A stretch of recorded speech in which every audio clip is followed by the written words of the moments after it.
West ইন্ডিজের সঙ্গে আমরা 18 তারিখ থেকে প্রথম আমাদের ওডিআই সিরিজটা খেলতে যাচ্ছি এবং তার জন্য ইতিমধ্যে দল ঘোষণা করা হয়েছে। আপনারা সেটা দেখেছেন নিশ্চয়ই। এবং অতি সম্প্রতি সাদা বলে স্পেশালি টি20তে আমাদের বেশ উল্লেখযোগ্য কিছু সফলতা আছে, কিন্তু সম্প্রতি আফগানিস্তানের বিরুদ্ধে আমাদের পারফরমেন্স আমাদের নিকট অতীতের সাফল্যকেও অ্যাবসলিউটলি ম্লান করে দিয়েছে। এমন একটা পারফরমেন্স আমরা যারা ক্রিকেট দেখি, ক্রিকেটের সঙ্গে সম্পৃক্ত, ইভেন যারা খেলেছে, আমার মনে হয় কেউই আশা করেনি যে এরকম একটা রেজাল্ট হতে পারে। তবে এটা ঠিক, এটা একদম এক্সপোজড হয়েছে আমাদের দুর্বলতা, আমাদের ব্যাটিংয়ের দুর্বলতাগুলো স্পেশালি ফুটে উঠেছে। সেগুলো আমাদের ডেফিনেটলি যত দ্রুত সম্ভব তা ওভারকাম করতে হবে। তবে আমাদের প্রতিপক্ষ এখন ওয়েস্ট ইন্ডিজ। আমরা আবুধাবি সেই পিচেও খেলছি না, হোমের নিজের মিরপুরের উইকেটে খেলছি এবং প্রতিপক্ষেও রশিদের মতো কিংবা অন্যান্য যে স্পিনার যারা ছিল অত্যন্ত উঁচু মানের, সেরকম স্পিনারদেরও মুখোমুখি হতে হচ্ছে না। এটা আমাদের জন্য একটা কিছুটা রিলিফের পয়েন্ট। এবং যে কষ্টটা বই বেড়াতে হচ্ছে প্লেয়ারদেরকে এখন, স্পেশালি যে এরকম একটা পরাজয় আমরা এত অল্প সময় পিচে অকুপাই করেছি, আমরা নিয়মিতভাবে 50 ওভার ব্যাট করতে পারছি না এবং এখন এই আফগানিস্তানের সঙ্গে তো একদমই হাফ অফ দ্য কোটাও আমরা ঠিকভাবে খেলতে পারিনি।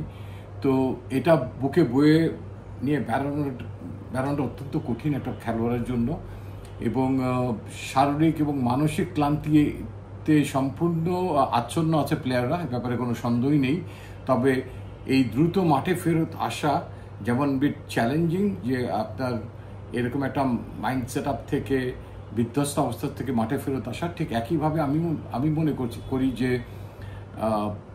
দ্রুত সফলতার মুখ দেখে ভালো ক্রিকেট খেলে আমার মনে হয় যে গ্লানিটা আমরা আফগানিস্তানের সঙ্গে করেছি ব্যাটিংয়ে স্পেশালি, সেটার থেকে আমরা নিজেদেরকে রিকভার করে একটা সফলতার জায়গায় নিয়ে আসতে পারবো বলে আমি মনে করি। আর এই দলটা আপনারা দেখেছেন, এই দলে আফগানিস্তানের সঙ্গে যে দলটা আমরা খেলেছিলাম সেখান থেকে বোলিং ডিপার্টমেন্টে আমরা 5 সিমারের জায়গায় নাহিদ রানাকে দলে রাখিনি, সেখানে 4 জন আগের সিমার রয়ে গেছে এবং আমাদের ওপেনিংটা বরাবরই একটু সফল হচ্ছে না। স্পেশালি 50 ওভারের খেলা আমরা চাই যে একটু ডিপে পর্যন্ত যেন কেউ খেলতে পারে।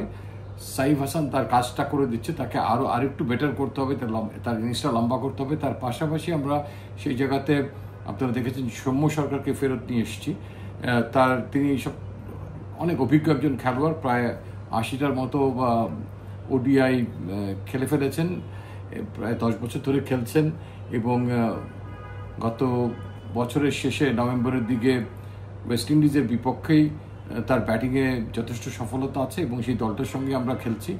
তো লিটন দাস যেহেতু নেই দলে, তিনি সেটা তো জানেন, অবশ্য একজন অভিজ্ঞ খেলোয়াড় হিসেবে আমরা সেখানে নিয়ে এসেছি সৌম্য সরকারকে।